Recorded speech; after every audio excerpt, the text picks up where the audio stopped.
Hello. Okay, so here we are. We are live for the first official episode of Home Sale Helpline. So we did a pilot episode in the week. A couple of folks we spoke with had a very nice 30-minute conversation with each, went through a couple of problems, one about massive conveyancing delays, and estate agents saying conveyancing is taking 5 months. This is absolutely true, by the way. Rightmove literally came out with a stat yesterday: 154 days from when you accept an offer to when it completes. Crazy numbers that this is the average. And the interesting thing as well, which all the news stories have missed, is that they said the same number 2 years ago. So this is not like some new, some bad spell or anything like that. This is actually just 2 years straight at rock bottom for the industry for getting houses sold. And the other interesting thing was, if you actually look at the whole timeline to sell the property, it was something like 59 days or something like that to find a buyer, and then 154 to get the sale completed afterwards. It means 29% of your sale is actually looking for someone to buy your house. The other 71% of the sale is having everyone agree that it's allowed to happen. Like, how crazy is that? So if you're accepting an offer today, you're expecting it to happen in January. You have someone who wants to move in now in summer, January completion. It's completely mental. So we had a long chat with first caller about that, and then another one about property struggling to sell and what we can do about agents and things like that. So we are on today. That was kind of a pilot episode we did to iron out some creases in the background. There were I messed a couple of things up pretty badly, so the footage is completely unusable even if we wanted to use it. We're hoping today that those issues have been ironed out. And so another decision we made for this first episode was, like, we wanted a smaller episode and fewer callers and things, and we were going to cap it. Someone told me in the week for the pilot episode, I can't do Wednesday afternoon, work and all this, and so, can we do a Saturday session instead? So I was like, okay, I'll schedule it for Saturday. Turns out Saturday is not good for most people. Most people have plans at the weekend, which is lovely, and it's also a break from having to deal with the misery of selling your home as well. And so it's proven not to be a great time for other people. So I think what we'll probably do as we go on with this kind of experiment is we'll tweak the day, we'll tweak the time, we'll see what works for most people. But as for kind of where we stand right now, so we have an interesting first situation lined up. So let's jump on to Jonathan. We're a couple of minutes late. So let's go right ahead and have a chat with Jonathan.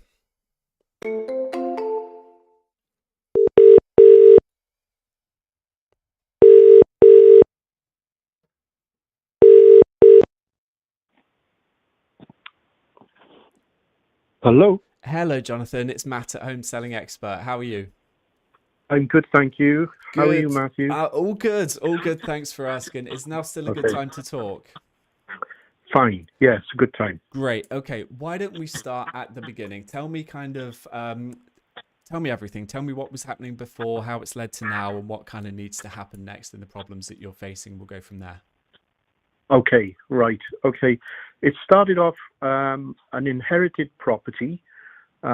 Basically, my father passed away, Okay. and Sorry to hear that. I, we were left a property with an equity release involved. So we put it on the market fairly quickly because I had probate granted fairly rapidly, as it happened.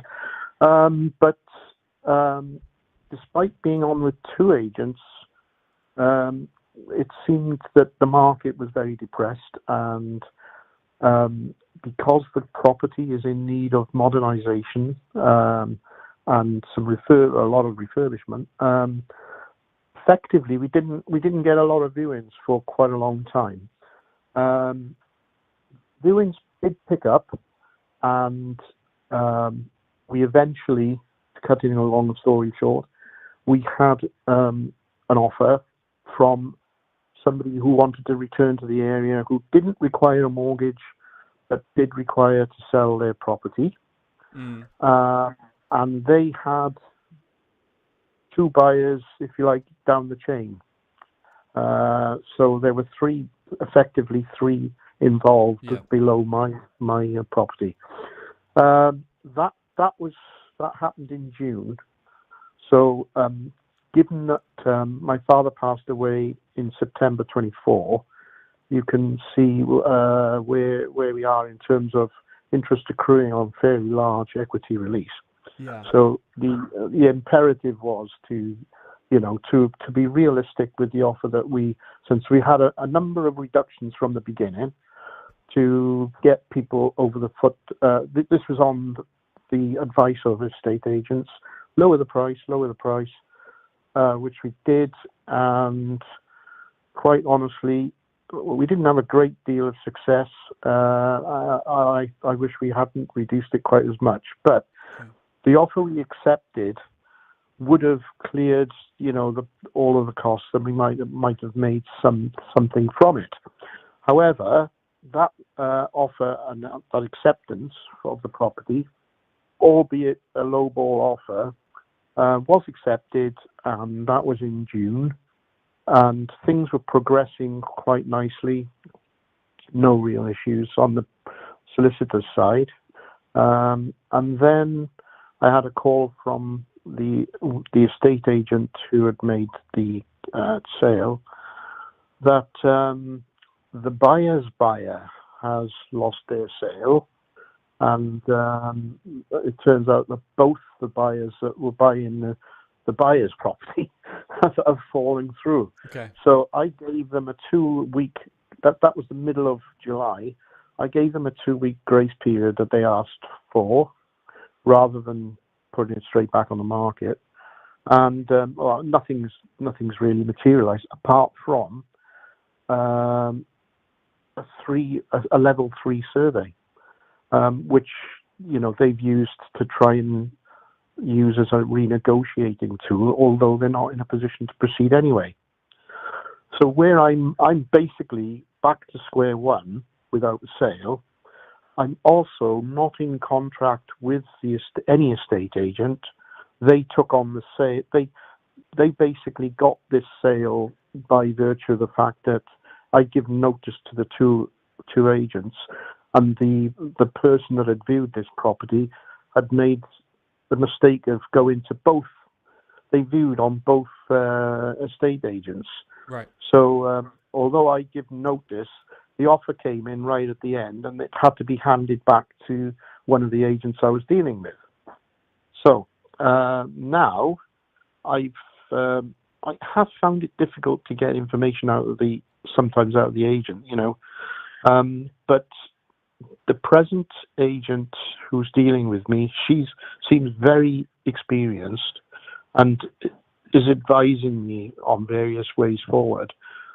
But since I lost that sale, I made the move to go to approach another prominent estate agent in the area who have quite a few properties available in the same area. Great. And they came down and looked at the house and said, right, well, if you want to have photographs done, etc., we'll market the property, same basis in terms of cost. Let's get that done, So I held back whilst this grace period was ending, and I'm now at the end of that. And I'm left with a dilemma. Do I stick with the existing agent that shared the survey report with me on the basis that the buyer did agree on that? Or do I move to this prominent, this other well-established estate agent? And, where do I now go with the price? It's difficult because the thing is, the first agent, they don't advertise on all of the large media sort of platforms. And the other agent that I had used, just before I finished the notice, they put it on one of the main sites, and it was a reduced price from where it should have been. So now we've got a history. Price without your say so. Well, we talked about it, right, but we didn't do it because, she said if we reduce the price, we're stuck for 10 weeks before we can do anything in terms of changing it, unless you change it by, I don't know, 2.5% or 1.5%, something Yeah. like that. So she'd put it down to a reduced figure, which was, we're talking sort of 25 grand down from where it was, and I'm kind of stuck with that on the platform. Sorry, just so I'm clear, is that since the sale fell through? No, that was before the sale. That was basically before I accepted an offer, which was below the figure that she's reduced it to. The offer was lower than. So is that new asking price you never wanted? Is that higher than the offer you accepted, or a lot lower? Yes. Okay. No, it's a little bit higher. Okay. But it's not where it could be, according to the estate agent that's come out and looked at it. Yeah. Even the ones that accepted it, because they got it by default because they'd introduced the original buyer, so they didn't get involved in the offer process. Okay, it was the other estate agent that did. So when they had to hand it over to the other agent, the agent said, "Oh, that would have been that. I don't know if I would have advised you. That's a bit of a low ball offer, So therefore, I said, well, I'm evaluating. I'm balancing up quite a lot of things here with, time. Money's going on. I've got pressure from family to get things moving. I got pressure from the equity release company to say, well, where are you, in the process? Have you been marketing it properly, and all this kind of thing. So I'm left now with a dilemma of, do I go with a different agent and start the marketing again, in knowledge as well that I have a report that's, in many respects shows no surprises to me at all. No surprises as in sorry to jump in. No surprises as in everything is fine, or as in it has issues but you expected them? Everything that they brought up were things that we reflected in the price when we put it up, let's say when we reduced it, it was on the basis that we weren't getting interest, knowing those issues were in place at the first price we put on the market. So we did reduce it substantially in order to reflect the fact that it is a project, it's a refurbishment. If somebody wants to demolish, fine. But, there are absolutely clear things. If you're walking around there, you would come to the same conclusions. There's nothing in there that suggests to me that you wouldn't have known that before really the survey was done. And they paid a lot of money for that survey. Yeah. And by the way, he got some things wrong as well. The kinds of issues it outlined, presumably these are all relatively minor things in terms of there's no serious scary issues like subsidence, structural issues, stuff that makes property unmortgageable. There's nothing like that. There's just lots of jobs around to do. No, I wouldn't say that. I would say there are some major things. I mean, the kitchen, bathroom, usual thing. Yeah. It's habitable, and in fact, the surveyor said it's not a bad proposition. But he said things like, "Oh well, it's a 1930s house. The roof tiles should be stripped because they've reached the end of their serviceable life, etc., etc." But I caveat that with the fact that we've sold that house. We're selling that house with a loft that is the size of the whole downstairs space, right, with a view to the obvious thing you would do is you would do a conversion in the roof. So that's part of the project. Nobody's going to buy the house and not do that. So I don't think saying you should strip tiles off and do this and that to the roof, or look at the chimney stack or whatever. There's one chimney stack. It's got a couple of cracks on it. It's nothing, but you're suggesting that should be looked at by an expert and all this kind of thing. I've had the boilers, all the central heating I've had serviced, so that the boiler is relatively modern and new, but yeah, it does need work to help the property, and it's in a big plot. Potentially people could get planning permission if they wanted to get a bigger concern on there, like they've done next door to the property.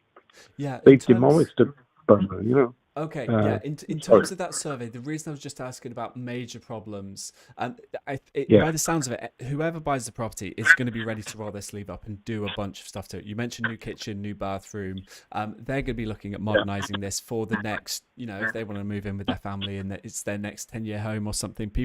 The buyer is going in ready to do lots of work to it. Things like roof tiles and things. It's more jobs on that same list, I would say, rather than big, scary, different issues that change the game. It's just useful to take those off the table and just to understand. Okay, there's nothing that's going to sure, make someone difficult getting a mortgage here, because that yeah, might have to change. right, That would change everything. But the way I kind of think about it is like a driving test. Like there's the property's got a few minors, but there's no majors. Even those bits that right. you've listed, like the roof tiles and thing, minors, not majors, that's fine. Someone's going to get a mortgage by the sounds of it, and so all good from that point of Yeah, view. I mean, there's a few things as well, like some misaligned guttering, etc. should be stripped and redone and all this kind of thing. When the roof is also stripped, they're suggesting that is something that should be done. But in terms of overall spend, they're saying they've given an outline of what they think a refurb or modernization program would be on the house, and it's kind of not far off from where I thought it would be, right when I started to think about selling it. Okay. So from that perspective, yeah, there's a few things. There's there's kind of a small lean-to kind of conservatory, right? That was properly built by a reputable firm in the area, but it needs to be torn down now because it's just it's not modern. It's old. It's got a polycarbonate roof, and the windows, are going to steam up. There's no point in repairing those things. It could be taken down in a morning. Yeah. Yeah. I think I think those sorts of jobs. Like I say, it's going to be on that list of people. Yeah. On that list of jobs that buyer is already ready and willing to do. And I think the other thing you said is really important about you can walk around the property and it's quite clear that those things need doing. It's not like the survey's bearing all these nasty surprises or something like that. And I think it's really valuable just for you going into whatever happens next, just knowing that it's got in many ways like a clean bill of health and no major nasty surprises for whatever does happen next. So if I can just ask a couple of questions just to clarify things a little bit. Am I right in thinking you would give a notice to both agents and then one of them came up with this offer from someone who'd viewed in the past, and so you were on your way out from these agents, but they managed to get you a sale, and so you kind of stuck with them. One agent has kept managing this sale, but the other's long gone and has disappeared now. Is that the situation? Yeah. Yeah. The one that I think what was the buyer was obviously playing a few games because they'd originally viewed it with one of the estate agents. Okay. How long ago, roughly? Potentially, we're talking maybe 6 months. Right. Okay. Okay. Right. Then, no, not 6 months. Probably more like April time. Yeah. Mm-hmm. 3 months, 4 months, and they then booked another appointment to view it with the other estate agent that I was with. Now it turns out that the second estate agent had dealt with them before and sold their house for them. So they've got a squabble about who's going to get paid. I'd rather go with you because I know you, I like you. I don't like the other estate agents because they were asking difficult questions, I would imagine. So at the time, I went along with the offers and I accepted. But then I brought up the fact that on the list of viewers that the departing agent gives you when you give them notice, Yeah. the names of the buyers were on it. And I said, this isn't your sale. This. You're going to have to give this to them over the road, because otherwise I'll be in for two sets of selling costs. So she recognised it. She knew exactly what she was doing, and she did then put her hand up and say, yeah, we got to hand the sale back over to the others. So I said, well, thanks very much, but there you go. So we went back over to the other estate agent. I was just about to collect the key off them Because they were when done. I said, well, okay, and then they got the sale. you're going to have to handle the sale, And then she got involved and sort of said, well, what's the offer? What have you accepted? Da, da, da. And then she said, well, that seems a lowball offer to me for what it is. I've got, because of what's happened, she said, I haven't had a chance to ring around other people who I may be still interested in it, who might offer a better thing than that, So I said, okay, I'll leave it with you. It turned out that the person she was hoping had moved on to do something else. So, he wouldn't put an offer in. But so we went ahead. I reluctantly took this offer because I needed to move it forward. And now, of course, they know exactly what was going to come up on the survey, because they said that they know how much they need to spend on the property, but they're only getting a survey so that they can see what the absolute priorities are for them to work with. And then suddenly, and they've lost the sale, so they've got no negotiating power anyway, but they came back and said, on the basis of the survey, we want to drop the offer by 75 grand. God, okay. And so where Right? did that fit into So that's gone. the sale? Your buyer tried to drop their offer by 75 grand. Did you agree that? Did you not agree that, and they agreed to move forward? No. I haven't even talked. I haven't even talked to them, because they're not even in a position to renegotiate. Their sale fell through. Their sale's fallen through During that renegotiation window. No. During their sale fell through in the middle of July. So sort of before the survey actually landed. So now they're saying, if we do buy it, we'll want 75 grand off. Well, it turns out, no. They might have had the survey in the early part of July and didn't. But, they were quite well aware of it and said nothing. And now suddenly they've lost their sale and they want to go. They offered, we're talking like 400 instead of 475. Well, So, it's ridiculous. Okay. I think that was their plan all along, quite honestly.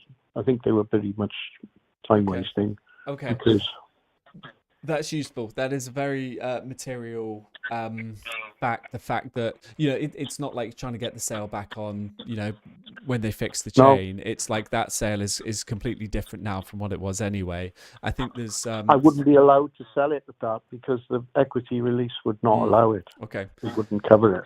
Okay, so we'll just put a note on here about buying a renegotiation, when to do it. We'll come on to that in a second. Yeah. Okay, and just so I understand, with the agents, the agent who sold it, who's still working on the case, is your less preferred agent than the other one who didn't get the sale, who's now out of the picture? If you had to pick between the two. Well, the one that's still in the picture wants me to put it back up for sale like today. Yeah. And everything's obviously still in place in terms of photos, etc., etc. The other estate agent I've approached, they recognise them as being quite good, very good. But they said that they've got a lot of properties, and people tend to view multiple properties in the same location, because they've got quite a few for sale in the same place. Right? Just to clarify, though, of the two agents that I know, you've got the new one that you're looking at that you want to move on to, but of the two you've had before, is your preferred one the one who's still working on it, with this lady who's doing a good job at the moment, or is it the other agent who's now out of the picture? Okay, in hindsight, yeah, the current ones. The guy's But still working on the case, or your originally, when I preferred gave ones? them, yeah, Yeah. originally I thought the other one was far more proactive, and they were kind of regularly giving me updates on viewings and for any kind of inquiries, a monthly report if you like. But the one now, I've done all the kind of contacting. They've basically never really never come back to me with anything apart from when someone's said they want to view it. I've never had an update. I just felt they weren't very proactive because they're quite, let's say they sell more expensive properties than the other agent do normally. Okay. Okay. So okay. And so the situation is then, and then we'll jump into what a bit of a plan might look like. You had this on market. It took quite a long time, sort of a year in the run up to selling. This buyer actually viewed it 3 months ago. You then give notice to the agents. This buyer comes out of kind of the blue, and they've now sold their place. They've got a bit of a chain behind them, a couple of different buyers on there.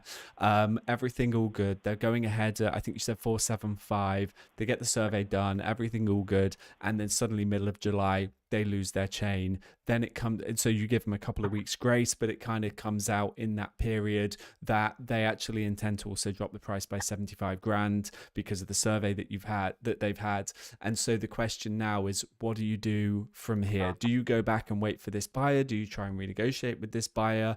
Do you stick with the old agents? Do you go with the old agents? What can you do to actually move the sale forward again now, get it back on track after the fall through, because the equity release is costing a lot every month. Lenders calling you wanting to know, disappearing the money that's in the property. What are your options from here, and what's the plan? Yeah, given as well, Matthew, that both agents are suggesting that the guide price goes up at 499. But the snag with that is it's historically been reduced to 475 on Rightmove or something like that.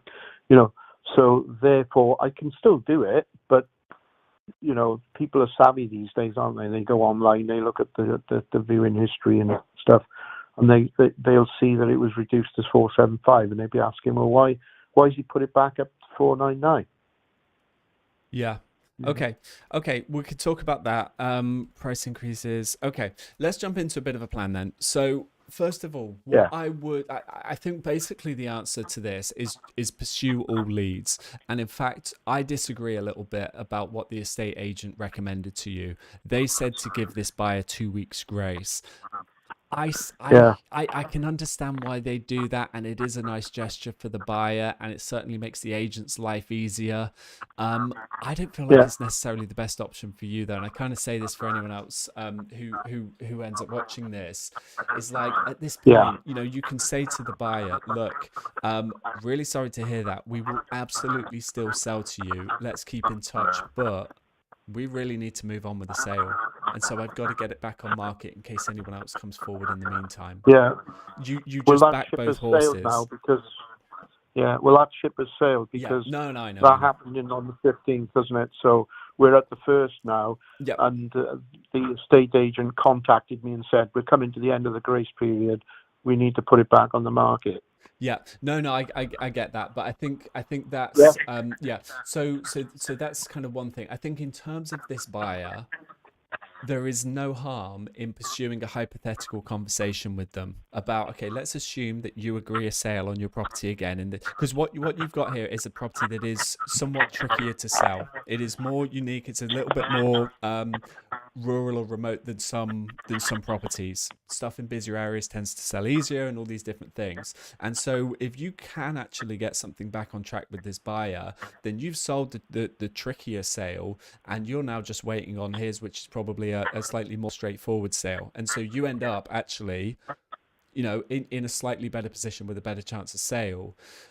So I would pursue this sort of conversation with this buyer along the lines of, okay, hypothetical, let's say you get a sale back on track this week, new buyer, same price, you're all good. what are we doing here with the sale? Because we will go ahead and sell to you at the original price, and I think the line is basically everything you've raised as a result of the survey is stuff you could have seen at the viewing. It's stuff we could see when we priced the property. And so it's already priced with all of that in mind. And so that is if it didn't have these issues, it would be 100 grand more. It's that sort of conversation, and you basically flush them out. Absolutely, and it will be helpful either way. If they tell you, no, there's no way we're increasing, this is the price, then that's great, because you can just move on and forget about them and go fully into the next sale. If they come back on track and actually say, okay, we would go ahead at the price, then you're back in that position of actually backing two horses. And maybe there's a bit of a compromise in between, but I think it's important to set the stall out. What the agents will often want to do here is, there's 75 grand between you. Why don't you knock 30 grand off? Why don't you knock 35 grand off? Meet halfway as a gesture of goodwill. That's like the way the agents will try and deal with this. Get you down, get them up a little bit, meet in the middle. And you don't really want to do that. Like, just set the stall out. Like I said, you knew this stuff from the viewing. We knew from the viewing that you had. We knew this stuff from walking around as well. It's priced with that in mind. We want this price, and we believe we will get it again. And so you kind of set the stall out like that, and let the agent go back and forth and negotiate it and see where it ends up. Okay, if they end up wanting to proceed, that's great, because if they sell, then you're all sorted and you're quite a long way down the line with them. If they come back and they say no, then you're sorted, because you've got to find a new buyer. So that's what I would do on the buyer side of it. Right. Okay. That sounds great. Okay. Yeah, that sounds a good idea. Yeah. In terms of the finding a new buyer, because I think you just crack on with both. You try and sort things with that old buyer. You crack on trying to find a new buyer as well. What do we do with that? Let me just take a little detour and just mention a couple of things that you've said. That are just interesting, given things I always hear from people. I speak with people a lot of the time who will say to me, I don't want to waste my time with people who are in chains. Just send me people who've sold. And it makes sense, and it saves you doing loads of wasted viewing appointments, but actually you can shoot yourself in the foot doing that. And this case here proves exactly that. You had this person view 3 months ago. They were not in a position to buy it, but you did that viewing. They decided they wanted your property, and so they cracked on with their sale, and they got it done, and they come back in future, and they're now your buyer, and everything works out. That is why it still makes sense to do viewings with people who are not in proceedable positions. So that's kind of the first thing to point out. The other thing which is interesting is a pattern that happens again and again and again. Stuff stays stagnant for weeks or sometimes months with an agent. Nothing's happening. And then when you give notice to them, you tend to see one of two things. First, either the agent will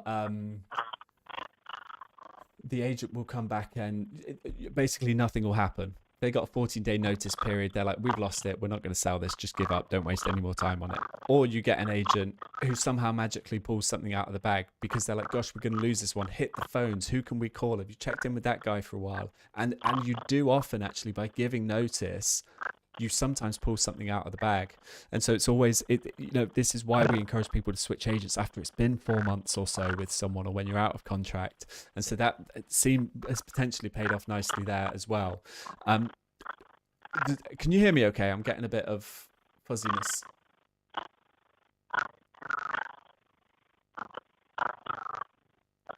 I think we got some technical issues. If you can hear me, Jonathan, I'll call you straight back.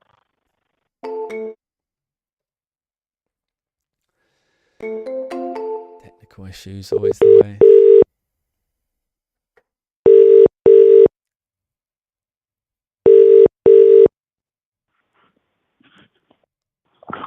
Hello, that's clearer. Sorry, something went off with our phone line. Okay, no problem. So anyway, we were just talking about notice periods and other stuff. What is the plan now?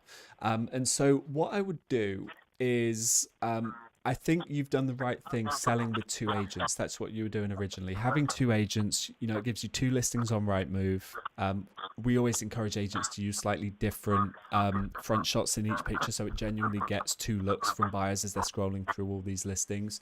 You also get access to two databases of buyers, which often don't overlap. So that's another benefit of dual agent. And the third is that you have two teams of agents cross-selling the property. And I think on a property like this that needs a bit of a sell and is a bit more unique in some ways, that becomes even more important. So I think you've done absolutely the right thing using two agents. You've done the right thing giving Right. notice and moving on after everything got stagnant and dried up and things.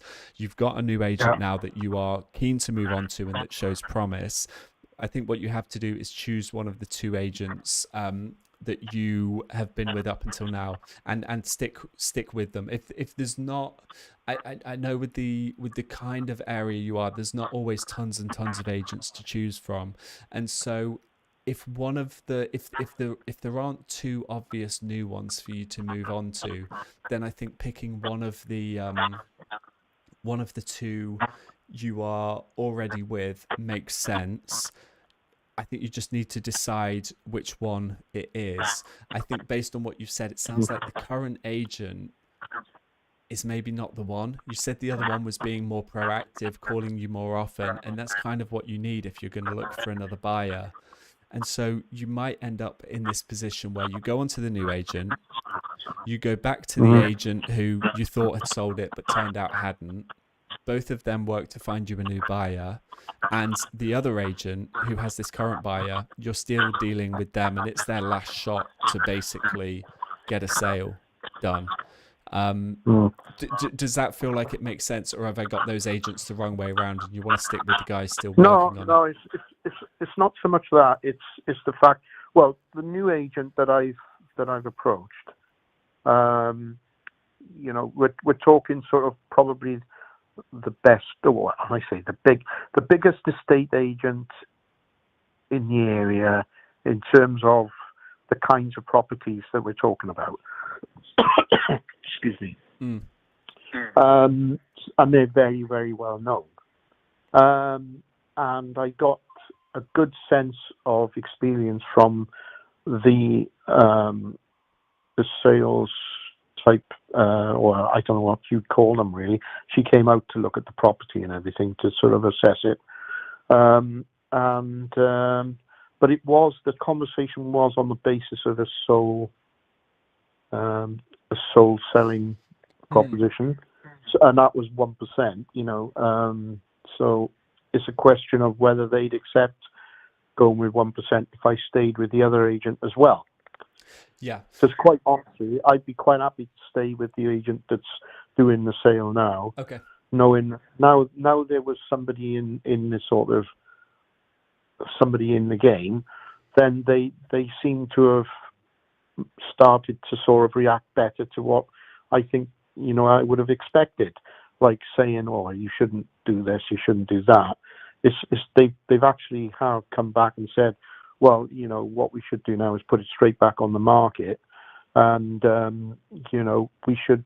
She said, in fact, one of her suggestions was, if we get another memorandum of sale to that point, we should specify in it that any survey, no renegotiation will be entertained from a survey, on the knowledge that we've got this survey in our laps,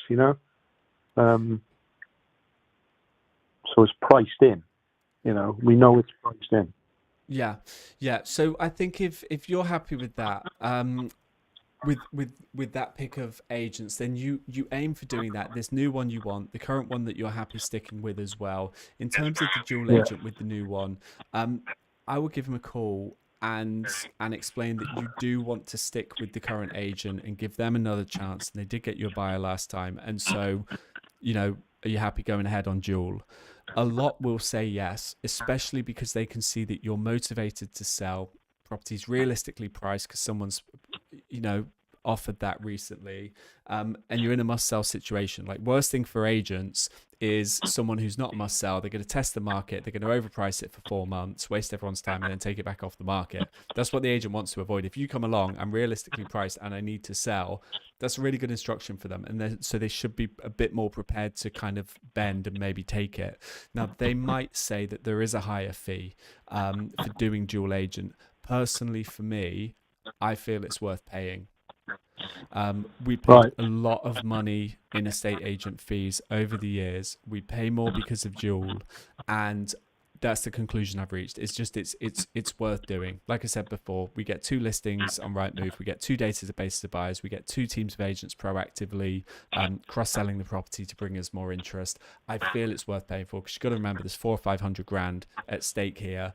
If an extra couple of grand, an extra 0.5% or something, ends up going to the agents in fees, yes, you will feel the pain of that 2 or 3 grand, but people never see the pain of, like, I sold this for 15 grand less than I might have got if the property were more widely marketed.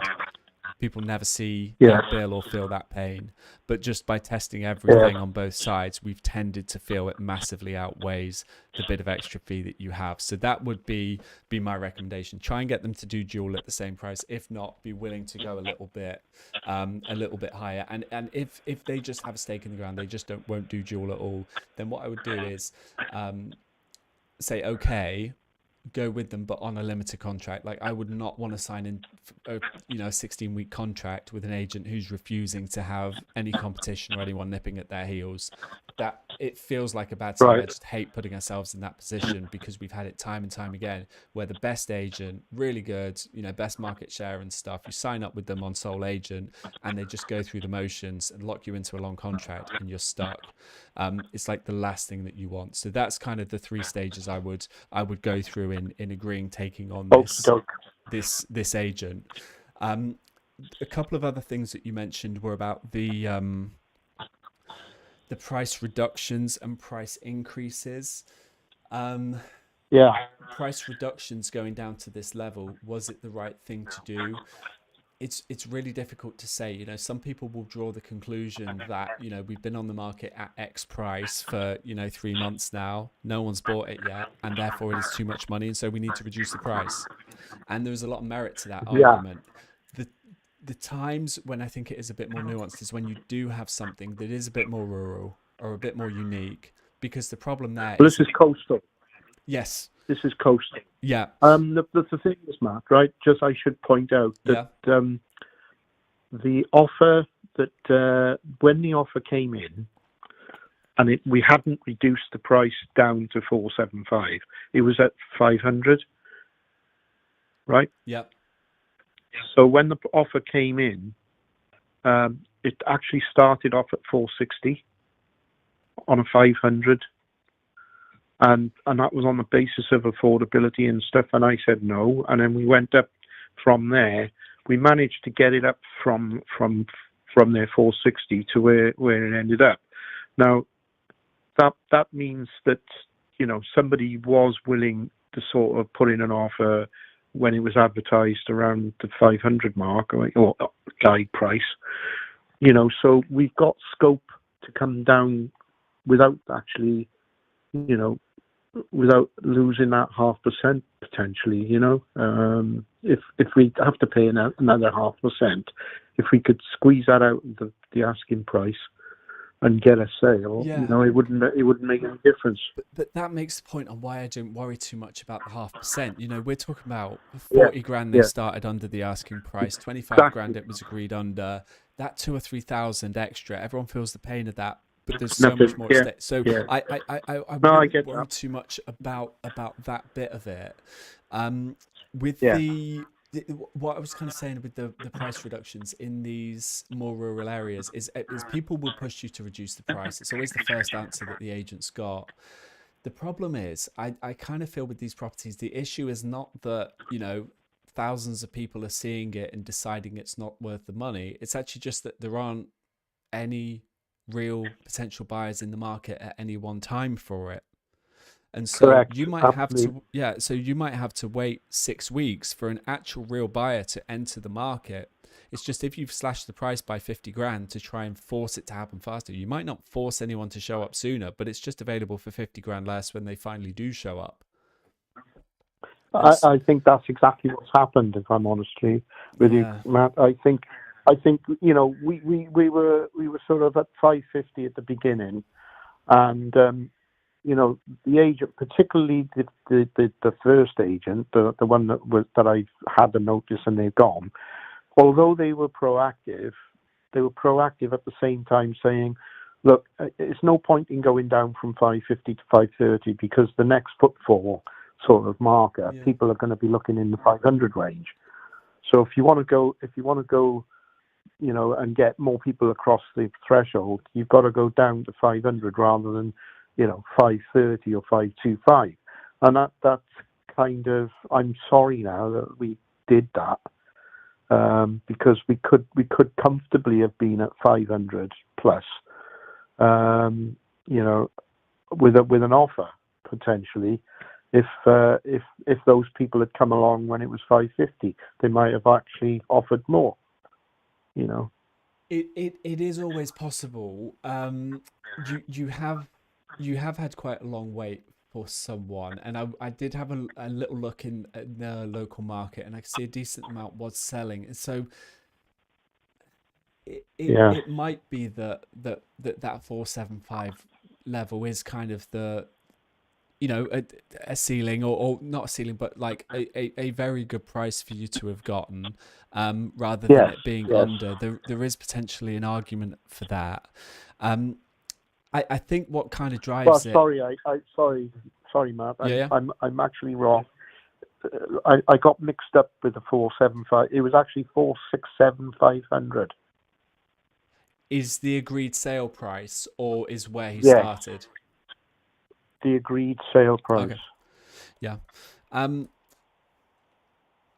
Yeah, and so with the we've talked about kind of the niche and kind of rural reductions and the risk there. What is the right thing for you to do now? I kind of feel like there is no actual correct answer. It's based on you and your priorities and how the other numbers stack up. What is the equity release a month? Yeah. How much is that piling up? 2.5. So what, another 6 months is 15 grand. If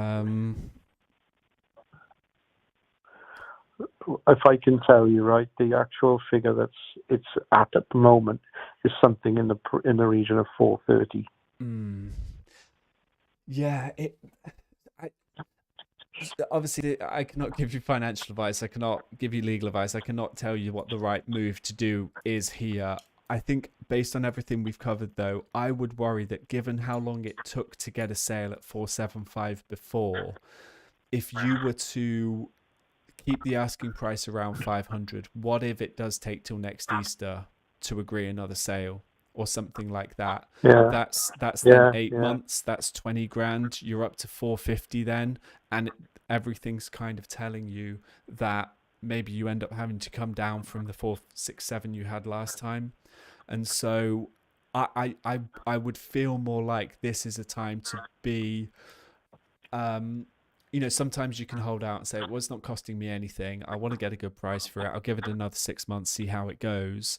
It doesn't feel like that situation here, because that 6 months is so expensive and you have given it quite a long time already. So I think there could be a strong argument to think if we can get 460, 470, 475, that region again, we've actually done really well.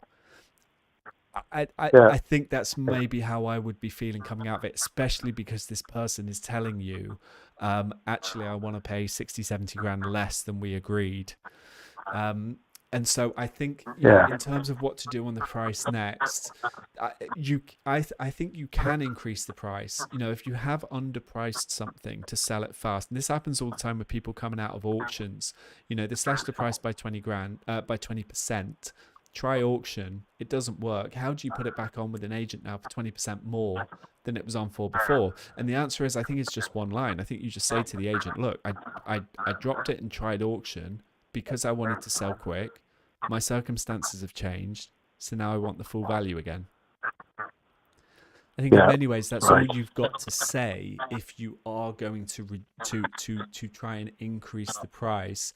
I would just worry here that it might not be the right move. And actually, so you mentioned earlier there was this 25 grand sort of phantom reduction that you never agreed to. Is that one agent dropping it from 500 to 475? Yeah. Yeah. that might be the right move. I would worry about Mm. going back up just So because so of if the we time for you. yeah so if we went, say, with guide price 475, that might make more sense to go guide price 475.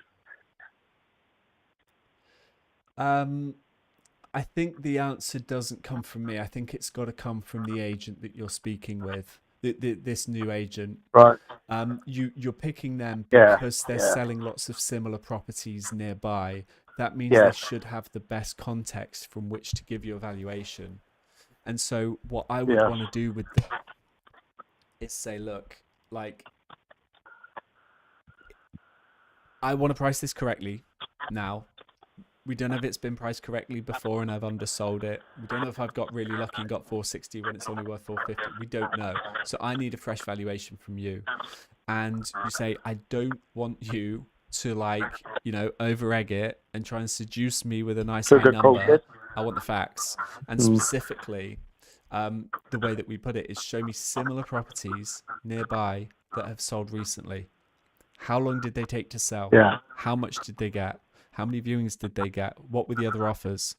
Because if we can get all of Yeah. this information on similar properties, we can use it to sort of triangulate what our property is actually likely to sell for. And Yeah. the way that this might Right. sound in practice is you go to this agent and they say, look at this one we sold recently, and it's 3 minutes away, and it's bigger, needs less work, and it sold for 450, and it took like 8 months.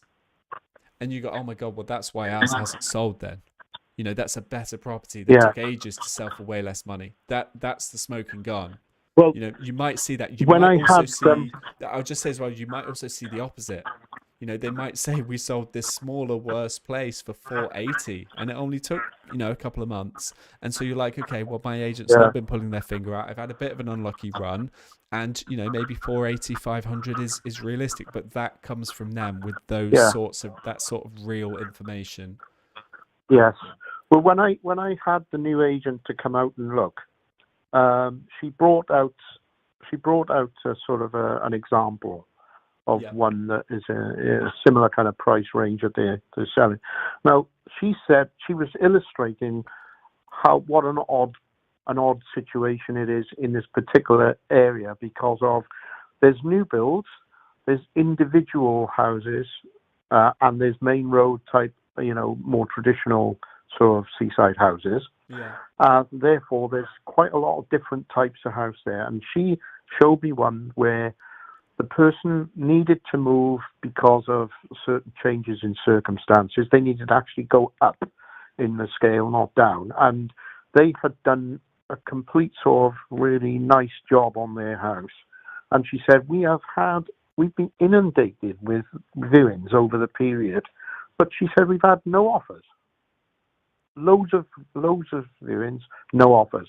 But she said, on the other hand, we've got another one that's down on the seafront that's a £1.8 million house, and we've had offers on it.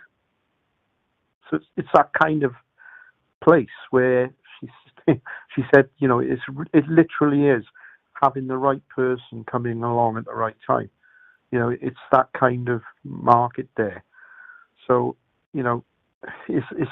but I think you're right. We're at the stage now where we've just got to price it to sell. I think it's getting to that stage. And the thing I'll just say on new builds as well, I feel like the new builds aren't necessarily your competition. Someone who No. looks at this property and thinks about the opportunity that they've got to make something new and do a full update and all these things. That person doesn't want like a Taylor Wimpey kind of ready-made house anyway. Yeah. So I almost feel like it's not direct competition. But what the agent said is absolutely right in that it is a more niche buyer. Most people do just especially families. Yeah. If you've got kids, like Yeah. trying to refurb a property and do ambitious stuff when you've it's really difficult. And so it is a niche waiting for that person to come along. But that's why the stuff like dual agent becomes so important, because you've got to make sure everyone who is in the market, they've got to see it. That's why that becomes important, and as well, you want them to see the price and have a positive first reaction. Like that feels like a deal. And I think the thing with the 500 asking price is, say, if you were okay with the sort of 467, 500 before. If you're on at 500, Yeah. people don't necessarily know that you're willing to take almost 10% less. And so they might just look at it and feel it's expensive. Whereas if it was on the market for 475 or even, offers over 450, suddenly you've got this lower price tag on that is more exciting. And so I think because of the timelines here and because of the rate the equity release is eating things up and how far along it is, it could be time to go with this more aggressive thing. Now, that does contradict what we've said before about the more rural price reductions and that risk there. And so again, don't take my word for it here on what to do. It's got to come from your agent giving you the facts and helping you make an informed decision when you set the price the next time. Yeah. Okay. One last thing, because Yeah. I've kept you on the No, line it's okay. for ages. You're all good. One last thing that it's kind of arisen as an issue, but as also an opportunity. Mm-hmm. To the side of the property, the people have there's a new build, large detached property, and they're obviously been developing and establishing things there, and they've got a fairly decent sized high fence. And what they've done is, I have noticed the last time I went down, they've planted standard olive trees, okay, along that fence, and the standard, if you like, foliage on those olive trees are above the fence and are definitely going to block out a view that was there prior to those being planted from the sort of one of the aspects of the property. Now, in contradiction to that, the front of the property from the gates up the road, I mean, you're talking about 100-foot sort of run from the gate to the end of the flop.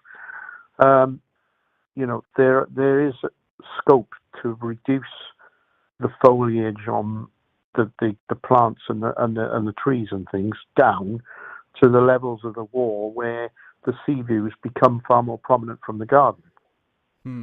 Now, it's a question of, is it worth doing or not?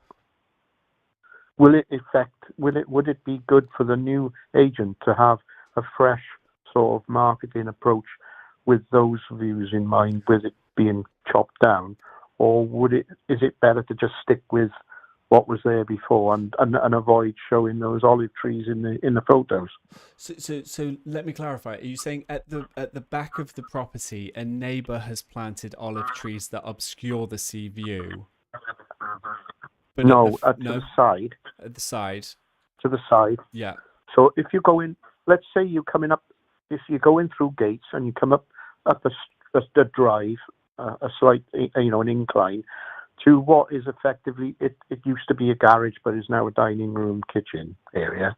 Mm-hmm. And that's separate from the main property, but adjoined by a front door. Okay, so it's like an extension, effectively. It's a converted garage. Now, that's the sort of one extreme end of the property on the main road.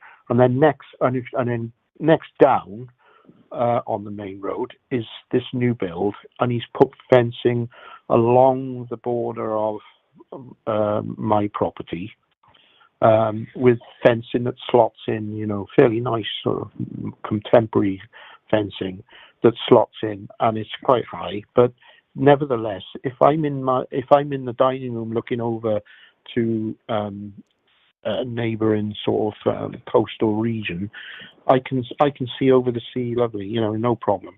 But now he's planted these they're like a standard rows on the olive trees. They're high, and they've gone above the fence that's already there. So before too long, it'll probably obscure the view completely of what was there before. So looking out to the front on the right side of the property over to the sea is now sort of going to be blocked off.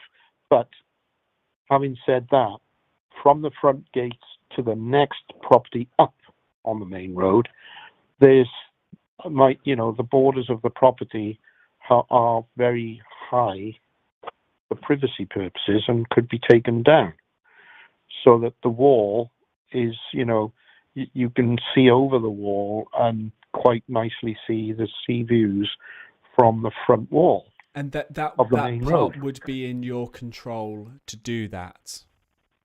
Yeah, it's fully in my control to do that. Yeah, Okay. it's just a matter of whether.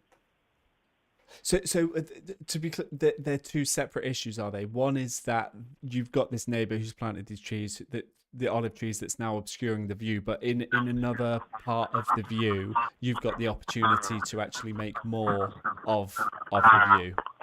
Yes, I could effectively recreate what is that view by cutting some of the borders down up towards the property, because there's a front lawn and a side lawn, where that's quite possible to look. You could sit there and see over the top. And that would just be at the expense of a bit of privacy. Yes. I think I've. But I would have to do it before the new agent goes and takes photos and everything, you see? Yeah. I kind of feel like it's one where if there's no obvious I feel like it's one where if there's no obvious choice, it might be best to leave things as is. I'll just throw a few thoughts at you, and I say, first of all, I'm not a boundary dispute solicitor and all of that stuff. I know there are rights of light. I don't know about rights of view and stuff. I don't know if they've done something wrong. I don't know if they should have spoken with you first. I would definitely worry that if you go and speak with them and ask them to take down their nice new olive trees that they probably just spent a fortune on, it might not go very well, and this can affect your sale. And even if it did go well and they agreed to take it, I mean, you might have, it could be a legal process to even blooming get them to take them down. And how many months is that going to be? What expense? At what cost to the neighbor relationship? Now you've got to disclose that there's this whole beef. No, I wouldn't. I really don't care about it, Matt. Yeah, no, I really get don't that. care. I get that. So I end up feeling like leaving it as is probably the way to do it, and just let the new buyer make of it what they will. I think in terms of your opportunity to improve the view at another part of it, at the expense of some of the privacy, my gut feeling is that you want to lean on the estate agent to sell that vision and the potential, because then the buyer almost gets the benefit of both. They get the privacy if they want it, but they know that there's this lovely view that they can unlock if they want it. And so they almost get the benefit of both, instead of just saying, oh, there's a nice view, but I'm very exposed here, or something like that. So the question then becomes, how do you get your agent to actually make the message? What we found doing, you just can't rely on the person who shows up with the keys and is going to show the buyer around. You can't rely on them to say anything. Like, you just can't. You don't know who it's going to be. They are not there as salespeople to really try and sell the property. A lot of them are just key holders who are going to open the door and say nothing. And so we've had some success doing like a little property information questionnaire that we leave for buyers. And it's not just the boring stuff like, where's the boiler, where's the stop tap, but, when was the heating last replaced? It's like, what have you loved about the property? What are the best potential for the new buyer moving forward? These types of questions, and trying to get it highlighted that way. It's a little bit more work, but it kind of means you're not relying on the agent. As a first port of call, I would discuss it with the agent and see what they can suggest you do, and if they can get that factored in. And also, they'll be there on the ground, and they'll tell you if it's worth mentioning, if it's worth doing. They'll see it, and they should be able to give you, hopefully, some useful guidance on it. Okay, yeah. Great. Okay. Yeah, that's fine. All That's right. good. So I Well, think thanks very much no, for that's your help. okay. I think I know we've covered a lot of ground here, but I think to sum things up, I think in terms of in terms of what to do with the buyer, you just go for it. You do this renegotiation now and see if it's actually a candidate for getting back on track, or if it's totally dead. If they're there, if they get a sale, then you're back in two horses. You're back in the sale of yours, and you're back in the sale of theirs, and you're going to end up all good, whichever. In the meantime, you Mm. crack on. Keep the agent that you're happy with at the moment. Get the new agent as well. We've talked about the dual agency benefits, even if it's a bit big of a fee. If they won't agree to dual, we've talked about the step down, which is the shorter contract period, and things as well. We've talked about the price and how maybe it is time to settle on this more aggressive price to try and make sure it goes because of the equity release and things. But that valuation Yeah. really needs to come from the agent themselves, giving you real evidence. And so I think if you do those things, and it might take a couple of weeks to put everything in place, you've kind of done everything you can Yeah. up to that point, and you're setting yourself up nicely Yeah. as well for coastal towns. Sometimes summer's really busy. Sometimes things do shut down, and it gets busier at in September. But either way, if you get on with that plan, you make the best of everything. And I really hope it Yeah. it all Right. falls into place. And of course, we can chat again in the future as and when you get further along with stuff. Yeah. I mean, I guess at some point, the equity release company are going to lose their patience and say, well, we're gonna do a repossession, or we're gonna take on, we're gonna take it ourselves. What you can do with them, the most important thing is communication. And I say this having worked, my first job in property was handling repossessed property for a mortgage lender back around the time of the credit crunch. And so seeing on the inside how lenders deal with mortgage arrears and possessions and things. Long story short is they really don't want to repossess a thing.